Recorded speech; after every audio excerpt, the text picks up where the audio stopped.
2015 September 2 തുർക്കിയുടെ കടലോരത്ത് തിരമാലകളാൽ തഴുകപ്പെട്ട 3 വയസ്സുകാരനായ ഐമൻ കുർദിയിൽ തുടങ്ങി ഇവിടെ ഇന്ത്യ രാജ്യത്ത് പശുവിന്റെ പേരിലും അല്ലാതെയും കൊല്ലപ്പെടുന്ന ഒരുപാട് മനുഷ്യന്മാർ വരെ എത്തിച്ചേരുന്നു.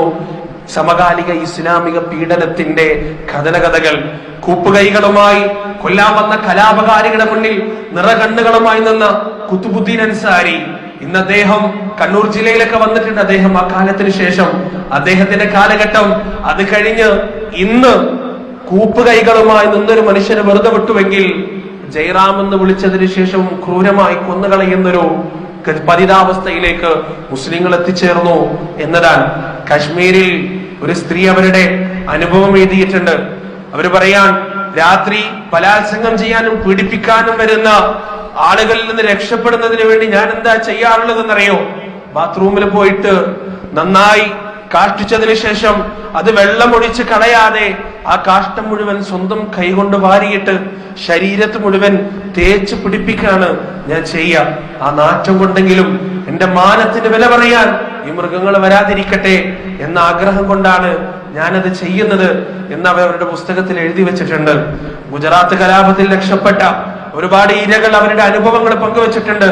ആ അനുഭവങ്ങളിൽപ്പെട്ട ഒരു അനുഭവമാണ് ഒരു വീട് മുഴുവൻ ഇങ്ങനെ നിന്ന് കത്തിക്കൊണ്ടിരിക്കാൻ, അതിന്റെ അകത്തുള്ള ആളുകൾ മുഴുവൻ ആ വീടിന്റെ അകത്തു നിന്ന് അങ്ങനെ കത്തിക്കൊണ്ടിരിക്കാൻ. ആ സമയത്ത് അയൽപക്കത്തുള്ള ഒരു ഹിന്ദു സഹോദരൻ, എവിടെയുണ്ടല്ലോ നന്മയുടെ വിളക്കുമാടങ്ങൾ, ഏത് അന്ധകാരത്തിന്റെ ഇരുട്ടറകളിലും നന്മയുടെ വിളക്കുമാടങ്ങൾ ഉണ്ടാവും. ഒരുപക്ഷെ അവ പ്രകാശിക്കുന്നില്ലായിരിക്കാം, പക്ഷേ പ്രകാശിക്കാനുള്ള വെമ്പലുകൾ അതിന്റെ അകത്ത് അങ്ങനെ തന്നെ ഉണ്ടാവും. ആ വീട് അങ്ങനെ കത്തിക്കൊണ്ടിരിക്കുമ്പോ അത്ഭുതം എന്ന് പറയട്ടെ, അതിന്റെ അകത്ത് നിന്ന് 2 വയസ്സുകാരനായ ഒരു പിഞ്ചു പൈതൽ എങ്ങനെയോ വീടിന്റെ പുറത്തേക്ക് എത്തി. ഈ പിഞ്ചു മോനെ കണ്ടപ്പോ അയൽവാസിയായ ഹിന്ദുവിന് മനസ്സിലായി അത് എന്റെ കൂട്ടുകാരന്റെ സുഹൃത്തിന്റെ മോനാണ്. ഓനെ മരണത്തിന് വിട്ടുകൊടുത്തുകൂടാ. ഓടിച്ചെന്നു ആ കുട്ടിയെ വാരിയെടുത്തു, തോളത്ത് ചേർത്ത് വെച്ചു. കലാപകാരികൾ ചോദിച്ചു, ആരാണ് ഈ കുട്ടി, ആരാണ് ഈ കുട്ടി എന്ന് കലാപകാരികൾ ചോദിച്ചു. അപ്പൊ പറഞ്ഞു, എന്റെ മോനാണ്, എന്റെ സ്വന്തം മോനാണെന്ന് പറഞ്ഞു. ഉറപ്പാണല്ലോ? അതെ, ഉറപ്പാണ്. ആ മോനെ, 2 വയസ്സുള്ള പൈതലിനെ തോളത്ത് ചേർത്ത് വെച്ച് ആ മുസ്ലിം സഹോദരൻ നടക്കുമ്പോ അദ്ദേഹത്തിന്റെ മനസ്സിൽ വലിയ ആശ്വാസം ഉണ്ടായിരുന്നു. ആ കുടുംബത്തെ രക്ഷിക്കാൻ എന്നെ കൊണ്ട് കഴിഞ്ഞില്ല, ഈ പിഞ്ചു പൈതലിനെയെങ്കിലും ഇനി ഇവൻ എന്റെ സ്വന്തം മോനായിട്ട് വളർത്തണം എന്ന ഉദ്ദേശത്തോടെ അദ്ദേഹം നടന്നു പോകുമ്പോ അദ്ദേഹത്തിന്റെ തോളത്ത് തല വെച്ചിട്ട് ആ 2 വയസ്സുകാരൻ ഉറക്കെ വിളിച്ചു, അബ്ബാ അബ്ബാന്ന് വിളിച്ചു. കത്തിക്കൊണ്ടിരിക്കുന്ന തന്റെ വീട്ടിലേക്ക് നോക്കിയിട്ട് അബ്ബാന്ന് വിളിച്ചു. അബ്ബാന്ന് വിളിക്കാൻ സാധാരണ മുസ്ലിങ്ങളാണ്. അത് തിരിച്ചറിഞ്ഞ കലാപകാരികൾ ആ കുട്ടിയെ വലിച്ചെടുത്ത് 2 പേര് 2 കാലും 2 ഭാഗത്തു നിന്നും വലിച്ചു കീറി ആ കത്തിക്കൊണ്ടിരിക്കുന്ന വീട്ടിലേക്ക് വലിച്ചെറിഞ്ഞു എന്നത് ആ കലാപത്തിൽ ബാക്കിയായ ആളുകൾ സാക്ഷ്യം വഹിച്ചതാണ്. അവിടുന്ന് തീർന്നില്ല. ഈ കാലഘട്ടത്തിൽ മാത്രമല്ല സഹോദരങ്ങളെ, ഒരുപാട് ഒരുപാട് ഒരുപാട് പ്രയാസങ്ങൾ നിങ്ങൾക്കറിയാലോ. അസ്ഹാബുൽ ഉഖ്ദൂദ്, കിടങ്ങിന്റെ ആളുകൾ. എന്താണ് ചരിത്രം? അസ്ഹാബുൽ ഉഖ്ദൂദ് അന്നാരി ദാത്തിൽ വഖൂദ് ഇദ്ഹും അലൈഹാ ഖുഊദ് വഹും അലാ മാ യഫ്അലൂന ബിൽ മുഅ്മിനീന ശുഹൂദ് വമാ നഖമു മിൻഹും ഇല്ലാ അൻ യുഅ്മിനൂ ബില്ലാഹിൽ അസീസിൽ ഹമീദ്. പ്രതാപിയും സ്തുത്യർഹനുമായ ഈ ലോകത്തിന്റെ രക്ഷിതാവിൽ വിശ്വസിച്ചു എന്ന തെറ്റല്ലാതെ ആ കിടങ്ങിന്റെ അഹലുകാർ കൊന്നുകളഞ്ഞ മുഅ്മിനുകളും മുഅ്മിനാത്തുകളും ചെയ്തിട്ടുണ്ടോ? ആ ചരിത്രത്തിന്റെ പശ്ചാത്തലം ഒന്ന് പഠിച്ചു നോക്കണം. ഒരു 11 വയസ്സുകാരനായ ബാലന്റെ ചരിത്രമാണ്. റസൂലുള്ളാഹി സ്വല്ലല്ലാഹു അലൈഹി വസല്ലമയുടെ ഹദീസാണ്. ബുഖാരി റിപ്പോർട്ട് ചെയ്യുന്ന സഹീഹായ ഹദീസിൽ ആ സംഭവം മുഴുവനും വിവരിക്കുന്നുണ്ട്. അതിന്റെ ചുരുക്കം ഇങ്ങനെയാണ്: ഈ കുട്ടി ദാവത്ത് തുടങ്ങി, നാട്ടിൽ മുഴുവൻ മാറ്റണ്ടാവാൻ തുടങ്ങി, ആളുകള് തൗഹീദിലേക്ക് വരാൻ തുടങ്ങി. രാജാവിന് പ്രശ്നമായി, രാജാവിന് കുഴപ്പമായി. രാജാവ് ഈ കുട്ടിയെ കൊല്ലാൻ തീരുമാനിച്ചു. കൊല്ലാൻ വേണ്ടി കുറച്ച് സൈന്യത്തെ ഏർപ്പാടാക്കി, ആ സൈന്യങ്ങൾ മരിച്ചു. വീണ്ടും കുറച്ച് സൈന്യത്തെ ഏർപ്പാടാക്കി, ആ സൈന്യങ്ങളും മരിച്ചു. വീണ്ടും കുറച്ച് സൈന്യങ്ങൾ ഏർപ്പാടാക്കി, ആ സൈന്യങ്ങളും മരിച്ചു. ആർക്കും ഈ കുട്ടിയെ കൊല്ലാൻ സാധിക്കുന്നില്ല, അടുക്കാൻ സാധിക്കുന്നില്ല, ഒരു തരത്തിലും കൊല്ലാൻ കഴിയുന്നില്ല. അവസാനം രാജാവ് ഈ കുട്ടിനെ വിളിച്ചിട്ട് ചോദിച്ചു, മോനെ, എങ്ങനെയാണ് നിന്നൊന്ന് കൊല്ലുക? എങ്ങനെയാണ് നിന്നെ ഒന്ന് കൊല്ലുക? ഒന്ന് കൊല്ലണം നിന്നെ, എങ്ങനെയാണ് നിന്നെ ഒന്ന് കൊല്ലുക എന്ന് രാജാവ് ചോദിച്ചു. അപ്പൊ ആ കുട്ടി പറഞ്ഞു, അതിനൊരു വഴിയുണ്ട്. ഒരു മൈതാനിയിൽ നിങ്ങൾ ഈ നാട്ടിലുള്ള ആളുകളെ മുഴുവനും വിളിച്ചു കൂട്ടുക. ഒരു വലിയ മൈതാനിയിൽ നാട്ടിലുള്ള ആളുകളെ നിങ്ങൾ മുഴുവനും വിളിച്ചു കൂട്ടുക. എന്നിട്ട് ആ മൈതാനിയുടെ നടുവിൽ ഒരു ഉയർന്ന പ്രദേശം ഉണ്ടാക്കുക. എന്നിട്ട് എന്നെ അതിന്റെ മുകളിൽ കയറ്റി നിർത്തുക. എന്നിട്ട് ആളുകൾ കാണെ എന്റെ ആവനാഴിയിൽ നിന്ന് ഒരു അമ്പ് നിങ്ങൾ എടുക്കുക, എന്നിട്ട് ആളുകൾ മുഴുവൻ കേൾക്കെ നിങ്ങൾ പറയുക, ഇതാ ഈ കുട്ടിയുടെ രക്ഷിതാവിന്റെ നാമത്തിൽ ഞാൻ ഈ അമ്പെയ്യുന്നു എന്ന് പറയുക. എന്നിട്ട് നിങ്ങൾ അമ്പെയ്യ, ഞാൻ മരിക്കും. പറഞ്ഞതുപോലെ നാട്ടുകാരെ മുഴുവനും വിളിച്ചു കൂട്ടപ്പെട്ടു. ആളുകൾ മുഴുവനും വന്നു. ഉയർന്ന പ്രദേശത്ത് കുട്ടി കയറ്റി നിർത്തപ്പെട്ടു. അവന്റെ ആവനായിൽ നിന്ന് അമ്പുമെടുക്കപ്പെട്ടു. രാജാവ് ആളുകൾ മുഴുവൻ കേൾക്കുന്ന രീതിയിൽ പറഞ്ഞു, ഈ കുട്ടിയുടെ രക്ഷിതാവിന്റെ നാമത്തിൽ ഞാനിതാ ഈ അമ്പെയ്യുന്നു എന്ന് പറഞ്ഞു. ആ അമ്പെയ്തപ്പോ ആ അമ്പ് കുട്ടിയുടെ ചെന്നിയിൽ തറച്ചു. അവൻ അതോടുകൂടി മരിക്കുകയും ചെയ്തു. പക്ഷേ ഈ ഒരു സംഭവത്തോടുകൂടി രാജാവ് പേടിച്ചത് സംഭവിച്ചു. അവിടെ കൂടി നിന്നിരുന്ന ജനങ്ങൾക്കിടയിൽ ഒരു ആരവം മുഴങ്ങാൻ തുടങ്ങി. ആരവം എന്താണ്? രാജാവിന്റെ സിംഹാസനത്തിന്റെ അടിക്കാലുകൾ നടക്കുന്ന ആരവമായിരുന്നു അത്. അയാൾ പേടിച്ചത് സംഭവിച്ചു. ആ ജനങ്ങൾ പറഞ്ഞു, ഒരുപാട് തവണ രാജാവ് കൊല്ലാൻ ശ്രമിച്ചു, പറ്റിയില്ല. പക്ഷെ കുട്ടിയുടെ രക്ഷിതാവിന്റെ നാമത്തെ അമ്പെയ്തപ്പോ ആ കുട്ടി മരിച്ചിരിക്കുന്നു.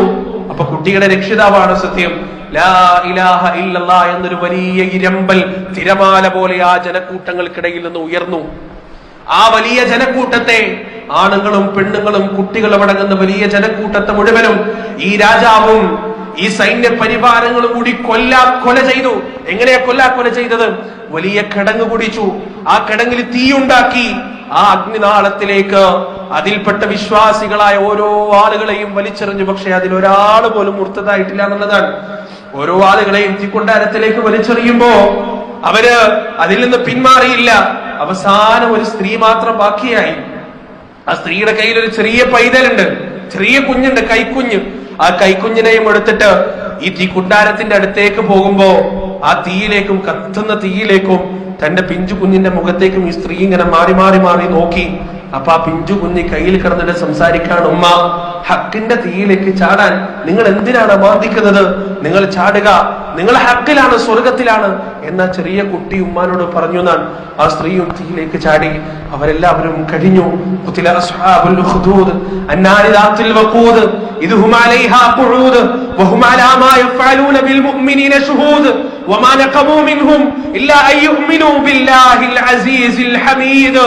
ഈ ആണും പെണ്ണും കുട്ടികളും എല്ലാം കത്തിയെരിയുമ്പോ ആ കിടങ്ങിന്റെ ഇപ്പുറത്ത് നിന്നിട്ട് ആ രാജാ പരിവാരങ്ങളും മണപ്പല്ല കാണിച്ച് പൊട്ടിച്ചിരിക്കുകയായിരുന്നു. സഹോദരങ്ങളെ, ഇത് ചരിത്രാതീത കാലം. ചരിത്രത്തിലേക്ക് ആ കാലഘട്ടം വരുമെന്ന കാര്യത്തിൽ യാതൊരു സംശയവുമില്ല, സംശയിക്കാൻ വകവുമില്ല. മഹാനായ യഹ്യാ നബി അലൈഹി സ്വലാത്തു വസ്സലാമിന്റെ മരണക്കെ ചരിത്രം വിവരിക്കുന്നത് അദ്ദേഹത്തിന്റെ കാലഘട്ടത്തിലുള്ള ആളുകളെ ഈർച്ചവാളുകൊണ്ട് ഈർന്നുകൊല്ലായിരുന്നു. ഈർച്ചവാളുണ്ടല്ലോ, മൊനമൊനയുള്ള പല്ലുകളിൽ ഈർച്ചവാൾ. വാളുകൊണ്ട് തലവെട്ടിയാൽ തലയും ഉടലും പെട്ടെന്ന് വേറെയാവും. പക്ഷേ ഈർച്ചവാളുകൊണ്ട് ഈർന്നു കൊല്ലുക എന്ന് പറഞ്ഞാൽ ശരീരത്തിലെ ഓരോ മാംസത്തിന്റെ ഭാഗവും ഇളകി അവസാനം എല്ലിലേക്ക് തട്ടി ഞരമ്പുകൾ മുറിഞ്ഞ് അനുഭവിക്കുന്ന വേദന ചെറുതൊന്നുമല്ല. അങ്ങനെയാണ് യഹ്യാ നബിയുടെ അനുയായികളെ കൊന്നുകളഞ്ഞത്. അവസാനം യഹ്യാ നബിയെ കൊല്ലാൻ വേണ്ടി ഇവർ പദ്ധതിയിട്ടപ്പോ അദ്ദേഹം ഒരു മരത്തിന്റെ പൊത്തിൽ കയറി ഒളിച്ചു. ആ മരത്തിന്റെ പൊത്തോടുകൂടി ഈർന്നു കൊല്ലായിരുന്നു യഹ്യാ നബി അലൈഹി സ്വലാത്തു വസ്സലാമിനെ. എന്ന് പരിശുദ്ധ ഖുർആനിൽ ഒരുപാട് ഭാഗങ്ങൾ പറഞ്ഞിട്ടുണ്ട്. ഒരു കാര്യവുമില്ലാതെ എന്റെ പ്രവാചകന്മാരെ അവര് കൊന്നുകളഞ്ഞു എന്ന് അള്ളാഹു സുബ്ഹാനഹു വ തആല പറഞ്ഞിട്ടുണ്ട്. അള്ളാന്റെ കോപം ഉണ്ടാകാനുള്ള കാരണമായിട്ടാണ് അള്ളാഹു സുബ്ഹാനഹു വ തആല അത് പറഞ്ഞത്. സഹോദരങ്ങളെ, ഇബ്രാഹിം അലൈഹി സ്വലാത്തു വസ്സലാമിക്ക് അഗ്നികുണ്ടാരം ഒരുങ്ങിയല്ലോ. ആ അഗ്നികുണ്ടാരം നമ്രൂദിന്റെ രാജഭരണം നഷ്ടപ്പെടുന്നത് കൂടി അണയുന്നില്ല എന്നാണ് ഞാൻ പറഞ്ഞു വരുന്നത്. ആ അഗ്നികുണ്ടാരം ഖിയാമത്ത് നാൾ വരെ നിലനിൽക്കും. ദാഇമാരെയും പ്രബോധകന്മാരെയും യഥാർത്ഥ ഇസ്ലാമുകളെയും കാത്തു നിൽക്കും ആ അഗ്നികുണ്ടാരം. സഹോദരങ്ങൾ, ഇനിയുള്ള കാലം ഒരുപക്ഷെ അള്ളാഹു കാത്തു രക്ഷിക്കട്ടെ. വല്ലാഹു ഖൈറുൽ മാക്കിരീൻ, ഏറ്റവും വലിയ തന്ത്രജ്ഞൻ അള്ളാഹുവാൻ. പക്ഷേ ഒരുപക്ഷെ റബ്ബ് നമുക്ക് പരീക്ഷണങ്ങൾ എഴുതി വെച്ചിട്ടുണ്ടാവാം. ഇനിയുള്ള കാലം ഏത് രൂപത്തിലാണെന്ന് നമുക്കറിയില്ല. നമുക്ക് അള്ളാഹു ക്ഷമ നൽകട്ടെ. മൂന്ന് രീതിയിലാണ് ആളുകൾ അതിൽ പ്രതികരിക്കുക. ഒന്നാമത്തെ രീതി എന്താ അറിയോ? അവര് പച്ചയായിട്ട് മുർത്തദ്ദുകളാവും. ഇസ്ലാമിനെയും മുസ്ലിങ്ങളെയും മുഅ്മിനീങ്ങളെയും ആക്രമിക്കുന്ന ആളുകളുടെ കൂടെ അവർ കൂടും. അവർക്ക് വേണ്ടി ഓശാന പാടും.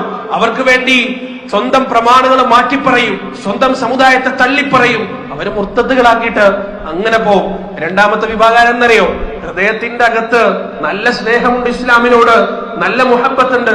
പക്ഷെ അത് പുറത്ത് കാണിക്കാൻ അവര് തയ്യാറല്ല. വരുന്ന മക്കൾക്കൊക്കെ അവര് മുസ്ലിമാണെന്ന് തിരിയാത്ത രീതിയിലുള്ള പേരുകൾ വരെ ഇടാൻ തുടങ്ങും. പക്ഷെ ഉള്ളിൽ ഇസ്ലാമിനോട് സ്നേഹമുണ്ട്. മൂന്നാമതൊരു വിഭാഗമുണ്ട്. ആ വിഭാഗം ഏതാണെന്നറിയോ? വമൻ അഹ്സനു ഖൗലൻ മിമ്മൻ ദആ ഇലല്ലാഹി വഅമില സ്വാലിഹാ വഖാല ഇന്നനി മിനൽ മുസ്ലിമീൻ വഖാല ഇന്നനി മിനൽ മുസ്ലിമീൻ. ദഅവത്ത് നടത്തി പച്ചയായി തൗഹീദ് വിളിച്ചു പറഞ്ഞ് പ്രവാചകന്റെ ജീവിതത്തിന്റെ ചര്യ സ്വന്തം ജീവിതത്തിൽ കൊണ്ടുനടന്ന് സൽക്കർമ്മങ്ങൾ ചെയ്ത് എന്നിട്ട് സമൂഹ മധ്യത്തിൽ മുസ്ലിങ്ങൾ പീഡിപ്പിക്കപ്പെടുമ്പോ ആ പീഡകരുടെ മുഖത്ത് നോക്കി അവര് പറയും ഇന്നനി മിനൽ മുസ്ലിമീൻ, ഞാനും ഒരു മുസ്ലിമാണ് കേട്ടോ, ഞാനും ഒരു തികഞ്ഞ മുസ്ലിമാണ് എന്നവര് വിളിച്ചു പറയും. ഇബ്രാഹിം അലൈഹി സ്വലാത്തു വസ്സലാമിനെ വലിച്ചെറിഞ്ഞ അഗ്നികുണ്ടാരം, ആ അഗ്നികുണ്ടാരം നമ്മുടെ മുന്നിലേക്ക് വരുമ്പോ നമുക്ക് പറയാനുള്ളത് അത് തന്നെയാണ്, ഇന്നനീ മിനൽ മുസ്ലിമീൻ. ഈ തീയെ പേടിക്കാൻ ഞാനില്ല, ഞാനൊരു മുസ്ലിമാണ്. നിങ്ങൾക്ക് എന്നെ കൊല്ലാം, പക്ഷേ ആ കൊലപാതകം കൊണ്ട് ഞാൻ പരാജയപ്പെടുന്നില്ല എന്നാണ് ഓരോ മുസ്ലിമിനും പറയാൻ.